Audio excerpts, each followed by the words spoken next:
Muy buenos días a todos. Continuando entonces este ciclo de tumores, en el gran seminario de hoy vamos a hablar de adenomas hipoficiarios, concretamente. La definición, según la última quinta edición de la OMS, es que un adenoma hipoficiario es una proliferación clonal de células productoras de hormonas, concretamente en hipófisis anterior. Recordemos pues, que tenemos una anterior y posterior, inclusive sigue pues, en discusión que haya una media, la cual no es evidente en todos los humanos y es evidente en muchos mamíferos. De otras definiciones importantes, cuando estamos hablando entonces de un adenoma de hipófisis, seguimos conservando la misma clasificación de acuerdo a tamaño. Menor de 1 centímetro es microadenoma, adenoma más de 1 centímetro y se considera gigante, mayor de 4 centímetros. También tenemos una clasificación, digamos, un poco más funcional, que es la del productor y no productor, y pueden ser clínicos o no. La gran mayoría de ellos van a ser productores de prolactina, siguiendo en frecuencia entonces los que son no funcionales, hematotropos, siendo pues un porcentaje mucho menor los corticotropos y los tirotropos. Se eliminó para la última edición de la OMS el concepto entonces de adenoma atípico. No tenemos realmente una estadificación histológica o unos grados histológicos para el adenoma, y se conservan los términos adenoma hipoficiario o tumor hipoficiario neuroendocrino, una palabra un poco más larga para definir lo mismo. No se puede olvidar que cuando estamos hablando de masas celares, hoy concretamente vamos a hablar entonces de adenoma, pero cuando hablamos de masas celares, la OMS también comprende pues en esa misma clasificación, y es importante en los diagnósticos diferenciales tener en cuenta entonces el craneofaringioma adamantinoso o el papilar, ¿cierto? Uno más de niños, otro más de adultos, pituicitoma, tumor granular de la región celar, el blastoma pituitario, que es increíblemente raro y del que hay reportados realmente 20 casos, según la bibliografía de la OMS, y un oncocitoma de células espiculadas, tumores que tienen un comportamiento y una ubicación concretamente celar. Digamos un recuento muy somero de lo que es la hipófisis para los colegas que de pronto estén en un nivel más básico de conocimiento. Entonces tenemos una masa pequeña de 5 a 7 milímetros de altura, medida que es igual casi siempre para su diámetro antero-posterior, con un ancho de 10 milímetros, aproximadamente 1 gramo de peso. Estamos hablando entonces de un tamaño muy pequeño, y que en condiciones anatómicas normales tiene una separación de las carótidas hacia su lado lateral que puede oscilar entre 1 y 7 milímetros.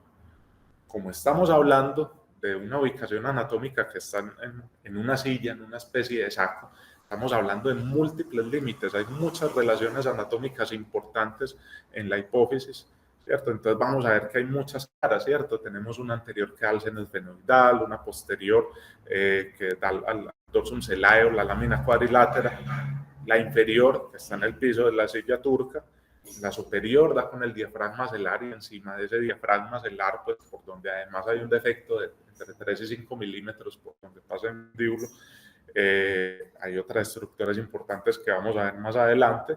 Y por supuesto que en la cara lateral, digamos a grandes rasgos, tenemos el seno y la carótida cavernosa, además de otras estructuras también vasculares y nerviosas. Esto, digamos que es una imagen esquemática importante a utilizar el puntero láser para que tengamos una idea de la importante relación anatómica, digamos que a lo largo de los segmentos de la carótida, que tiene un comportamiento pues anatómico en forma de sifón. Es el límite lateral. Tenemos entonces un diafragma y un quiasma óptico que está en una relación directa anterior, y hacia los lados además tenemos un montón de pares craneales que tienen mucha relevancia cuando estamos hablando de una masa con un potencial invasivo o agresivo, y que también tienen una relación con la sospecha clínica y la evaluación clínica, porque vamos a ver sobre todo déficit a nivel de campos visuales o movilidad de los ojos, o inclusive párpados, y en casos muy raros, inclusive cefaleas de carácter trigeminal, que pueden tener irradiación occipital y han sido documentadas en la presencia de las masas pituitarias, También, pues, digamos que a muy grandes rasgos, entonces, quería mostrarles, sobre todo porque primordialmente el manejo por parte de neurocirugía de esto es el abordaje transesfenoidal, con las imágenes de Rotom, ¿cierto? Y digamos que este corte aquí improvisado, la relación de imágenes con una visión coronal un poco superior, ¿cierto? Que demuestra el quiasma, el seno etmoidal, que es un poco más anterior, el cornete medio, que es el que usamos para acceder y tratar de llegar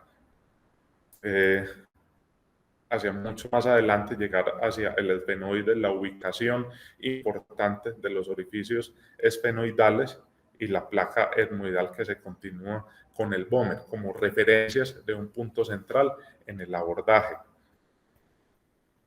Cuando entramos concretamente al seno esfenoidal, ¿cierto? Entonces vamos a encontrar una mucosa, pero vamos a encontrar entonces una serie de estructuras también muy importantes en un plano esfenoidal. Esa es la importancia, digamos, de que haga este somero recuento, pues, anatómico, porque entonces vamos a tener una prominencia carotidia, ¿cierto? Bilateral, entre la que tenemos que trabajar, ¿cierto? Un receso óptico carotidio, porque recuerden que vamos a tener también unas prominencias, pues, ópticas, y ese espacio entre el óptico y las carótidas principalmente, y vamos a tener también en muchas variaciones anatómicas la presencia de senos venosos que tienen muchas ubicaciones y que pueden tener mucho sangrado en el abordaje de la glándula pituitaria, ¿cierto? Aquí concretamente comenzamos a ver entonces también una rama de la carótida cavernosa, que es la arteria hipofisiaria inferior, y recuerden que aquí estamos hablando de un ancho aproximado de 1 centímetro, ¿cierto? Entonces vean que son vasos importantes, pero de un tamaño mínimo. Aquí digamos que es mucho más claro, ¿cierto? La parte cavernosa de la carótida, que coincide entonces con las prominencias carotidias, ¿cierto? Y viéndolo pues en una visión AP, la salida entonces del par 2 con el quiasma, digamos, un poco más atrás y acompañado del paquete de la arteria oftálmica.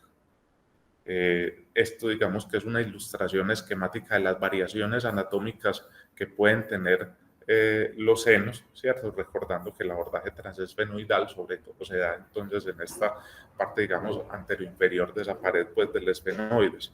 Hay otras variaciones anatómicas importantes, pues, para mencionar las grandes rasgos, y es la ubicación entonces del quiasma, que puede estar fijado hacia adelante o hacia atrás, ¿cierto? Aunque principalmente va a estar, digamos, que prácticamente encima, pues, de la hipófisis, pero repartido en un 15 y un 15%, puede estar hacia adelante o hacia atrás, implicaciones que son importantes cuando uno está pensando, por ejemplo, por un breve espacio intracarotidio en alguna intervención transcraneal. Bueno, además, pues, digamos que aislando estructuras óseas como el clivus, entonces hay que recordar que también estamos en un punto, digamos, central, muy asociado al polígono y muy relacionado también con estructuras inclusive de la circulación posterior, teniendo la cerebelosa superior y la basilar, como las podemos ver acá. En la epidemiología, en la frecuencia del adenoma hipofisiario, encontramos que hay una gran prevalencia. Estamos hablando de al menos documentados en Estados Unidos hasta 116 casos por cada 100.000 personas, con una incidencia creciente de 3.9 por cada 100.000 personas al año, y una incidencia que aumenta también de acuerdo a la edad de las personas. Está documentado entre el 16 y el 20% de los tumores cerebrales son adenomas hipofisiarios, entonces no es una epidemiología despreciable. Y además, 20% de esos hallazgos son incidentales, son imágenes hechas por cualquier otra causa donde encontramos este tipo de lesiones. Desde un punto de vista histológico, hasta un cuarto, ¿cierto?, de los microadenomas invaden la dura, y más de la mitad de los macroadenomas tienen una invasión celular a la dura.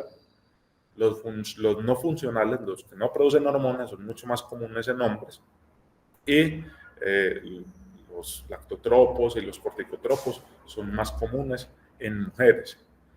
En general, la epidemiología era, como lo decíamos, digamos que el primero es el productor de prolactina, ¿cierto? Aquí pues lo mínimo es un 32%, un 66%, luego sigue el no funcional y en su orden sigue el somatotropo, el corticotropo, ¿listo? Y casi que el 50% de estos adenomas, entonces van a ser macroadenomas en el momento del diagnóstico. Las asociaciones por factores de riesgo son difícilmente establecidas. Ya vimos que hasta un cuarto tienen un hallazgo incidental, no todos tienen una clínica, ya sea por hormona o ya sea por efecto de masa. No ha habido evidencia, según la OMS, de que haya una relación entre rayos X o rayos gamma. El TP53 siempre va a tener una asociación, ¿cierto?, con variantes más agresivas y van apareciendo además marcadores de línea celular, factores de transcripción como el PIR1, que puede ser proinvasivo, tiene una relación con un aumento de la capacidad invasiva del adenoma, especialmente cuando es plurihormonal. Las endocrinopatías 1 y 4 también está reportado y hay pues, unos síndromes que también digamos que son broncogénicos como el Lynch o el McKeown-Albrecht que tienen una relación. Es raro el gigantismo ligado al X, pero tiene una asociación entonces con el adenoma y también tenemos la neurofibromatosis tipo 1 y la esclerosis tuberosa.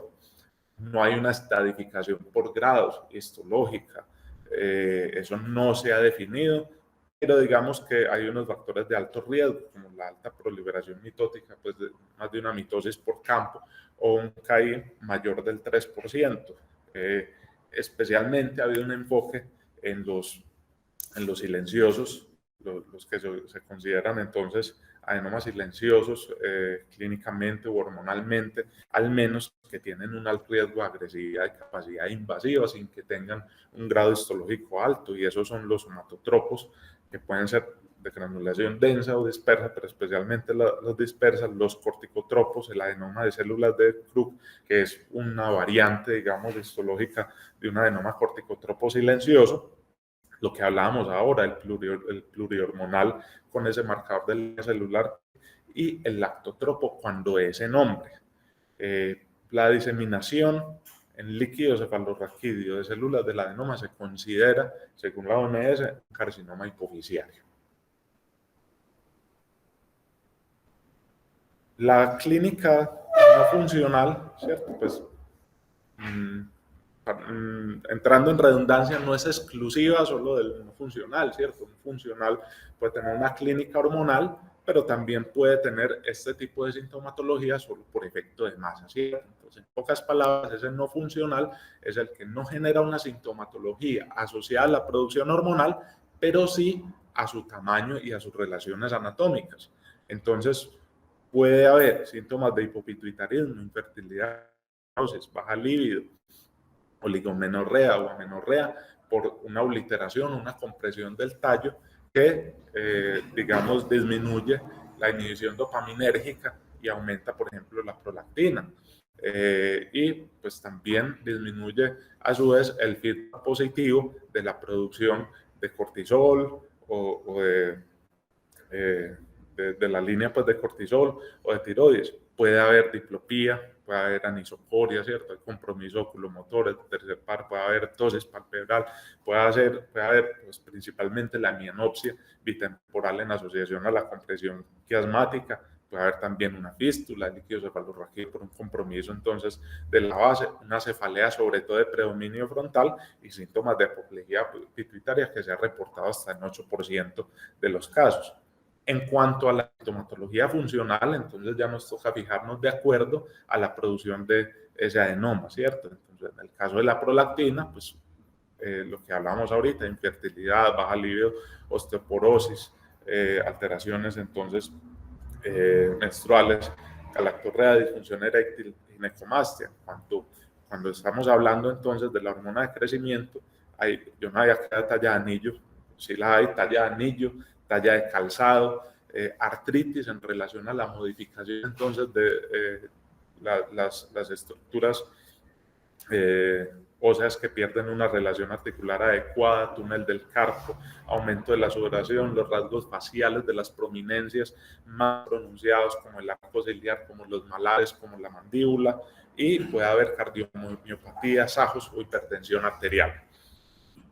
En el caso entonces del ACTH, pues tenemos básicamente el Cushing, ¿cierto? Aumento de peso, debilidad muscular, alteraciones del ánimo, fracturas, sobre todo el rostro redondo manchado, lo que se llama la cara de luna, grasa supraclavicular o estrías y la acantosis, que son característicos del Cushing. En la TSH, entonces tenemos lo relacionado pues a un hipertiroidismo, y en cuanto a las gonadotropinas, rara vez hay una manifestación clínica en los productores de gonadotropina. La mayoría son realmente silentes hormonales, pero puede haber una hiperestimulación ovárica en el caso de la mujer. Recordemos pues que hay un aumento de FSH y LH, y en el caso del hombre entonces puede haber, sobre todo pues identificable obviamente en niños, una pubertad precoz.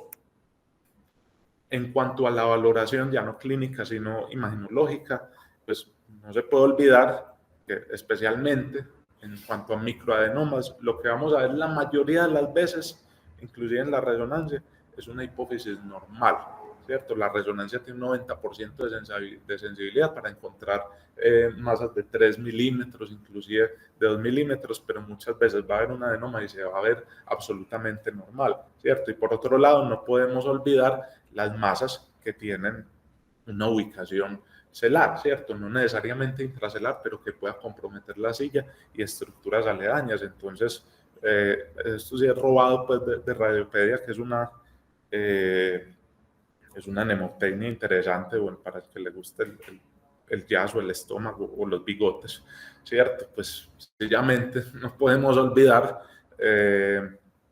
que allí podemos encontrar infiltración, ¿cierto? O sea, una sarcoidosis, podemos encontrar manifestaciones de aneurismas, podemos encontrar teratomas, hay conversiones a teratomas que son muy raras, tuberculosis, que la podemos ver pues básicamente donde sea. Nunca podemos olvidar el craneofaringioma o los quistes de la bolsa de Rathke.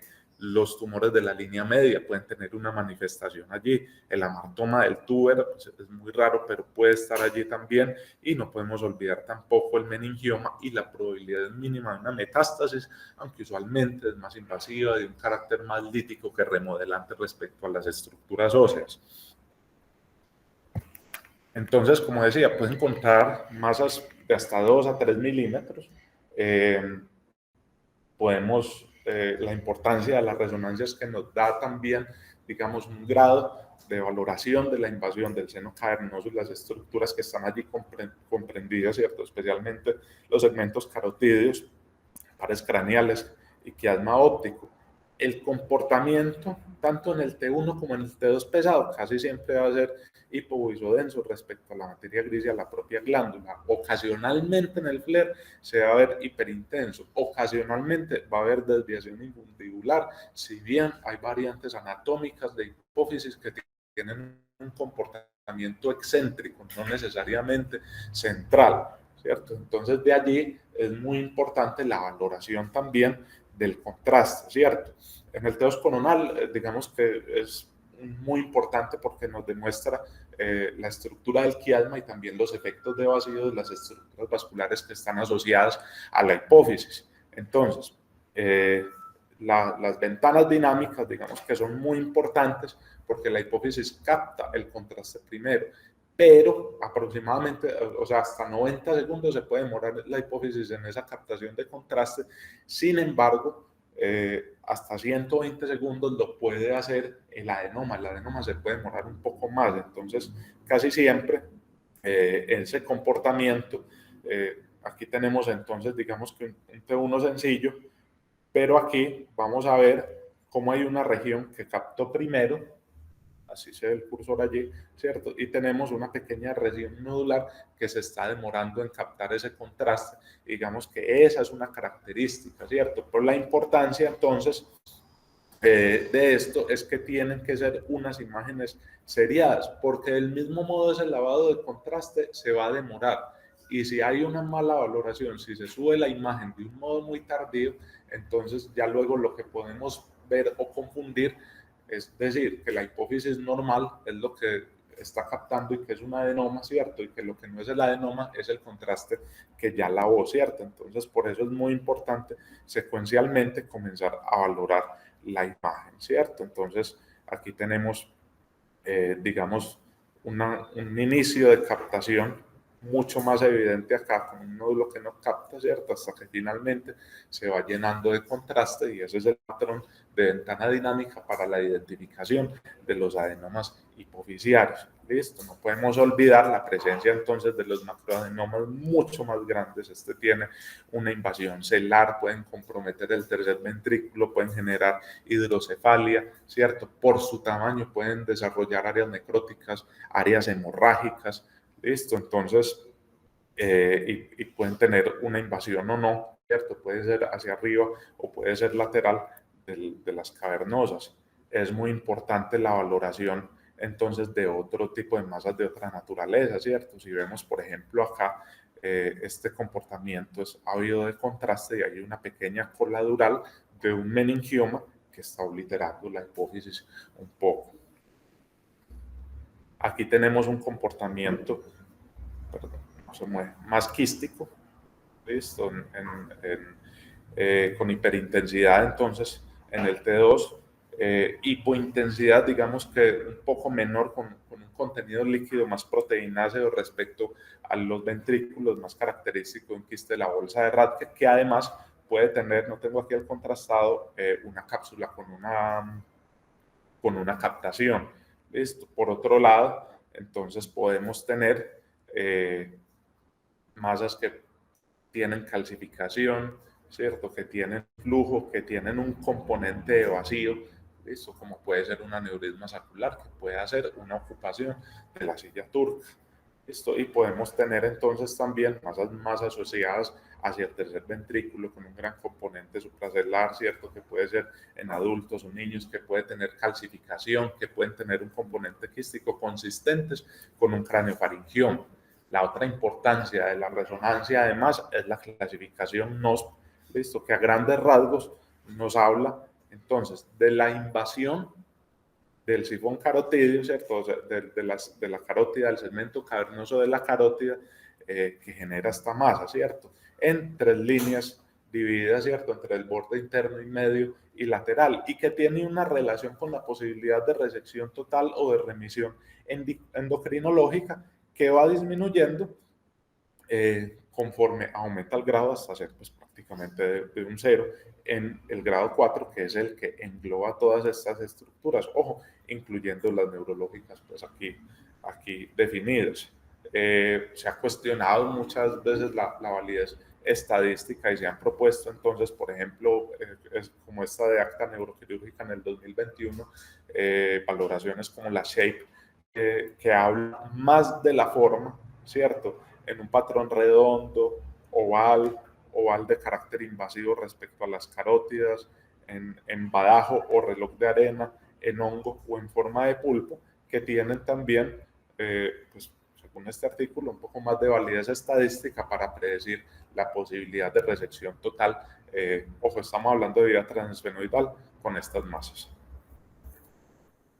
La evaluación entonces pues, va a ser clínica y también va a ser bioquímica. Muchas veces vamos a ver entonces el incidentaloma, una recomendación de grado 3 con los incidentalomas. Ojo, es grado 3, es siempre evaluar la prolactina y el factor de crecimiento asociado a insulina, ¿cierto? Es una recomendación de expertos en el Journal de Endocrinología. Ahora, cuando son mayores de 6 milímetros, cuando son microadenomas sintomáticos o cuando son macroadenomas, hay que hacer un perfil total para encontrar algún tipo de producción o hipopituitarismo, especialmente cuando hay más de 3 centímetros, se recomienda entonces diluir la prolactina sérica porque se presupone que hay una alta producción de nivel de prolactina que se puede aglutinar, ¿cierto? Fenómeno Hooke muy parecido al de las plaquetas y falsamente darnos unos resultados muy bajos. Usualmente, pues hay una relación directamente proporcional al tamaño y cuando tenemos un resultado menor de 200, usualmente vamos a hablar entonces de compresión del tallo. Esto pues habría que corregir este signo acá, ¿cierto? O un microadenoma. Y hay otros factores muy importantes que siempre hay que evaluar: el embarazo, la lactancia, antipsicóticos, especialmente, por ejemplo, la risperidona, traumas costales recientes, estímulos del pezón, hipotiroidismo, falla renal, opiáceos, antieméticos, ¿listo? O pues, también los antidopaminérgicos. Entonces, en cuanto al somatotropo, ¿cierto? Digamos que tenemos una clínica, evaluamos siempre la hormona pues, de crecimiento o el factor asociado a insulina. Si hay una clínica que no se relaciona con el resultado de un resultado normal, bajo o equívoco, entonces la idea sería intentar una supresión con carga oral de glucosa, y si tenemos este resultado en un contexto de hiperglicemia, estaríamos hablando de un productor.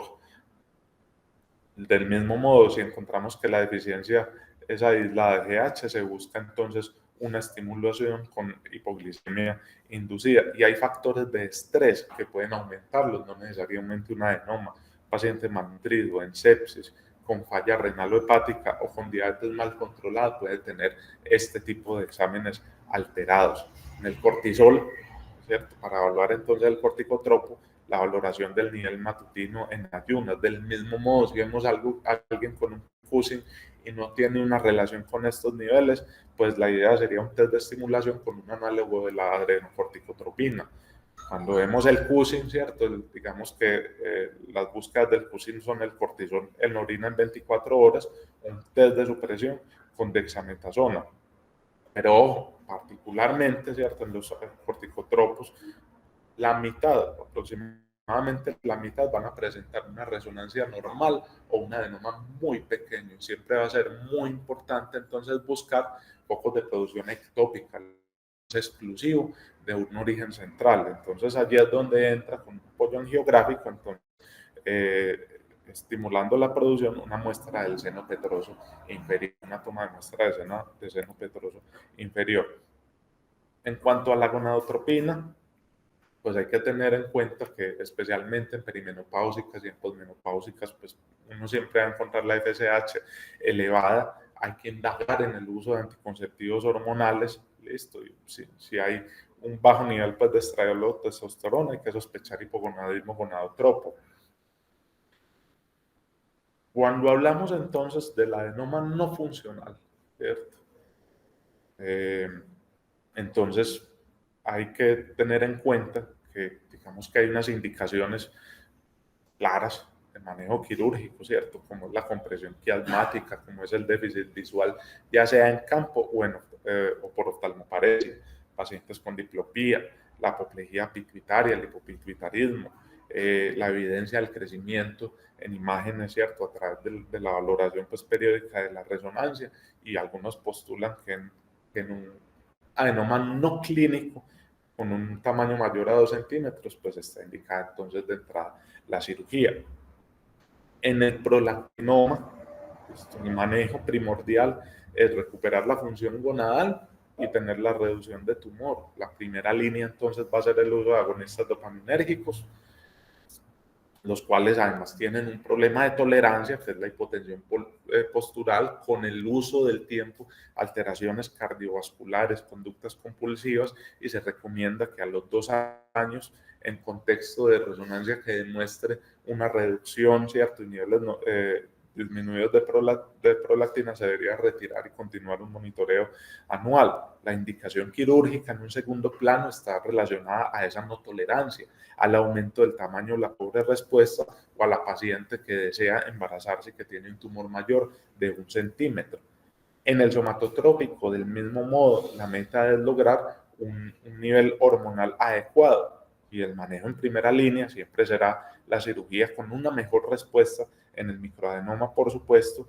En el segundo manejo, ¿cierto? La segunda línea va a ser el manejo médico, sobre todo cuando uno conserva niveles altos de la hormona a los 3 meses de la cirugía, o fue un candidato sencillamente no quirúrgico, y es usualmente con octreótides, lanreótides, los cuales también tienen un problema de tolerancia gastrointestinal importante y pueden descompensar diabetes también y pueden generar hiperglicemia.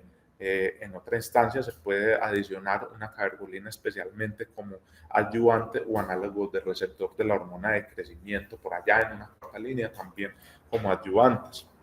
En el corticotropo, lo mismo, la meta es el descenso del cortisol, tener entonces como primera opción la cirugía, la cual puede tener una respuesta entre el 70 y el 90%. En segunda línea, entonces, tenemos el manejo médico también con agonistas de la dopamina o con análogos de la somatostatina. En un segundo contexto, ¿cierto? Un bloqueo directo de la producción del cortisol a nivel adrenal, que puede ser con ketoconazol o con etomidato de pronto en casos, digamos, de descompensación mucho más urgentes e inclusive mifepristona. En última opción, uno puede tener como opción la adrenalectomía con un hallazgo hasta en el 50%, algo que llama un síndrome de Nelson, que es un crecimiento hasta doblado, triplicado del volumen de la hipófisis, que puede ser esperable luego de realizar esto. Bueno,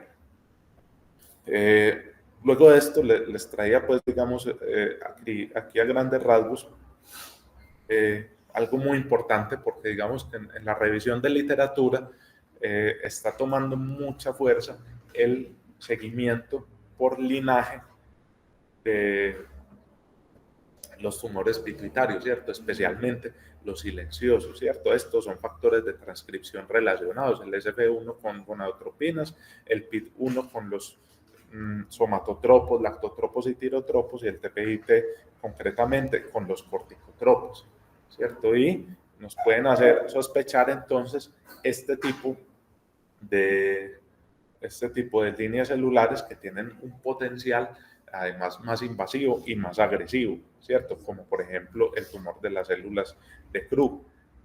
De todos estos silenciosos, 3/4 entonces corresponden a los gonadotropos clásicamente, y de allí siguen los corticotropos y los somatotropos, con una variante que va aumentando un poco, que es el de células nulas. Listo. Entonces, someramente, pues, para hablar de este tipo de subtipos, listo, que digamos que no son subtipos histológicos, sino marcados por una línea celular, es muy importante mencionar entonces que estos dos estaban englobados en una sola clasificación, ¿cierto? Hasta que se comenzó a establecer esta diferencia de factor esteroidogénico, ¿cierto? Y se encontró que el 80% de lo que se llama una adenoma de células nulas histológicamente, realmente eran gonadotrópicos, ¿listo? Y que este tumor de células nulas tiene potencial más invasivo y más agresivo. En el corticotropo silente, ¿cierto? Que tiene una diferenciación, ¿listo? Por este factor de transcripción, no hay Cushing, más común en mujeres, tiene una mayor invasión a senos, el tipo 2 o de granulación difusa es el más común y a la vez uno de los que más crece, y el de células de Krupp también es altamente agresivo y con alta capacidad de invasión. El somatotropo, entonces, que tiene esta línea celular, tiene además, cuando es silente, un comportamiento más agresivo, usualmente, pues, hormonalmente, los niveles prequirúrgicos van a ser normales. El plurihormonal, cuando es PIT1 positivo, o sea, es menos agresivo que el que tiene más de un factor de transcripción, ¿cierto? O sea, el que tiene más líneas celulares comprendidas en su evaluación. En esa, digamos que en esa línea, se han intentado manejos, ¿cierto? Por ejemplo, como el de este estudio, para eso todavía no tenemos evidencia fuerte. Este estudio, por ejemplo, fue con temozolomida, para pacientes entonces con tumores de un comportamiento agresivo o carcinomas. Entonces, entre 166 pacientes, de los cuales 40% eran carcinomas y el resto se definieron como adenomas agresivos, se encontró que con la temozolomida un 6% muy mínimo había una respuesta completa, y que digamos que en prácticamente 3/3 teníamos a pacientes con un comportamiento parcial o estable, lo cual es una ganancia en un adenoma de un comportamiento agresivo, y seguía progresando hasta en un 30%. Sin embargo, falta todavía más evidencia y se sugiere también que en algún momento se debería buscar un perfil de metilación de MGMT para valorar si hay los que tienen este déficit pues puedan tener una mejor respuesta. Los criterios, digamos, diagnósticos histológicos de la OMS, digamos que siguen siendo muy sencillos, ¿cierto? O sea, es una ubicación celar o supracelular, patrones histológicos de bajo grado, digamos que generen una disrupción con la estructura normal glandular, y la subclasificación sigue basada en la inmunoreactividad a las hormonas, la manifestación de las hormonas, y coge más fuerza los 3 linajes que les mostré ahorita en el mapa, que además son muy importantes, sobre todo en los nodos silenciosos, para definir ese potencial de agresividad. ¿Listo? Sin embargo, pues encontrando pues que siempre van a ser pues muy comunes porque de todos modos son asociados, ¿cierto?, a estas líneas celulares, y que la importancia es cuando la asociación es sobre todo en tumores silentes. Y aquí tenemos pues la correspondiente relación inmunológica de las hormonas con el tipo de subclasificación.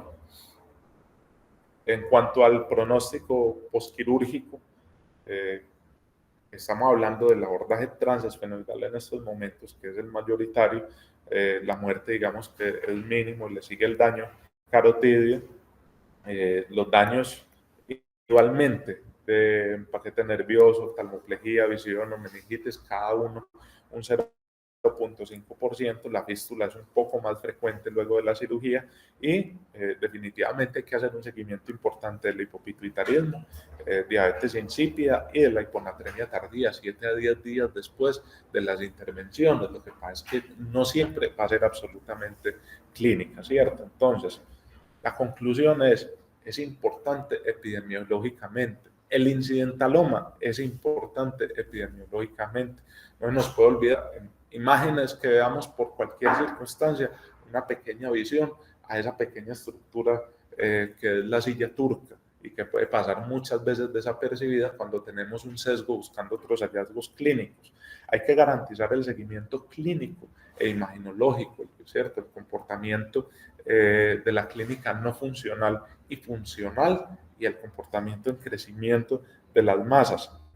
Las subclasificaciones en el linaje, sobre todo, cambian una visión sobre el adenoma no funcional, y digamos que en un futuro puede haber, digamos, un mayor seguimiento epidemiológico y asociación de estos linajes con los comportamientos agresivos, como lo estábamos viendo, por ejemplo, con el disperso o el de células de Krupp, ¿cierto? Las indicaciones quirúrgicas, sin embargo, permanecen allí en cuanto a la ubicación, en cuanto al efecto de masa, ¿cierto?, en cuanto al déficit y en cuanto a los productores, con excepción del productor de prolactina. Está la bibliografía. Ahí, la verdad me faltó ponerles el libro Roton, el libro Neidig, que también participaron en esta exposición. Muchas gracias.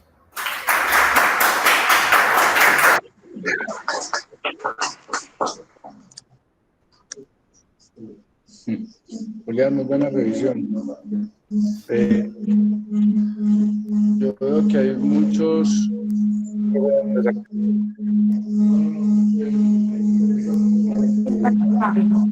Profesor Ignacio, se le escucha muy mal. Hola, sí, no, que estaba diciendo que hay muchos médicos generales conectados, entonces yo quisiera hacer como un pequeño resumen que me parece que debe quedar claro. Los prolactinomas no son quirúrgicos en términos generales, y son los tumores más comunes. Así haya apoplejía pituitaria, no son quirúrgicos. Y los adenomas no funcionantes no son quirúrgicos mientras no estén comprimiendo el quiasma óptico.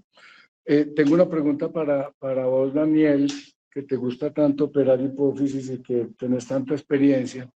Julián nos dijo que los tumores, los prolactinomas se operaban siempre y cuando la paciente deseaba un embarazo y era mayor de 1 centímetro, pero yo tengo una pregunta y es, usualmente en esta época las mujeres jóvenes no quieren embarazo y las que se quieren embarazar son mujeres mayores de 40 años. Entonces mi pregunta es, una mujer mayor de 40 años con un prolactinoma, que ya tenemos muy poco tiempo porque tiene poquitos óvulos, ¿qué recomendás? ¿Operarse o hacer un tratamiento médico o cuál es la indicación y cómo le va a esta paciente en el embarazo después de operarse? Porque a mí me da la impresión de que esas pacientes durante el embarazo tienen un riesgo muy alto de una apoplejía pituitaria y de ceguera. No sé si me entendiste la pregunta, Daniel.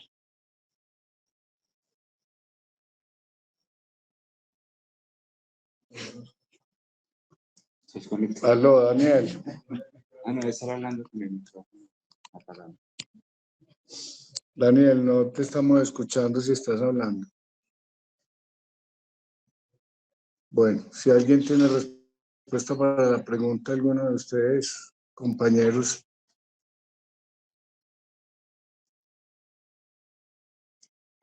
Hola, profe. Es que Hola. el profe Daniel está firmando en ese momento el consentimiento, ya le responde la pregunta. Bueno. Pero si me la escuchó o no. Sí, señor. Sí, él ya la escuchó. Porque mientras le explica al paciente la cirugía, aquí nos deja.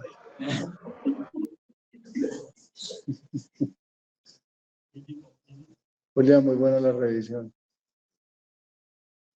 No.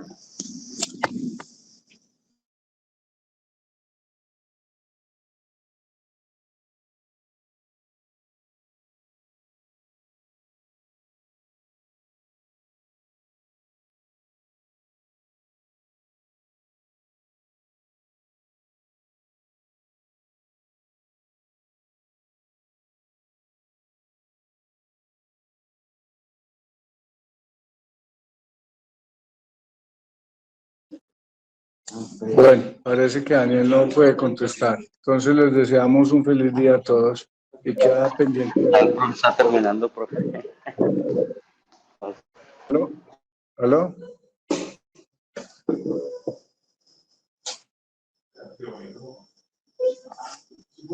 ¿Quién? Ahora sí, profe. Profe, ya está aquí el profe Daniel. Aló, Daniel, adelante. Profe. Aló. Buenas. Hola, Daniel.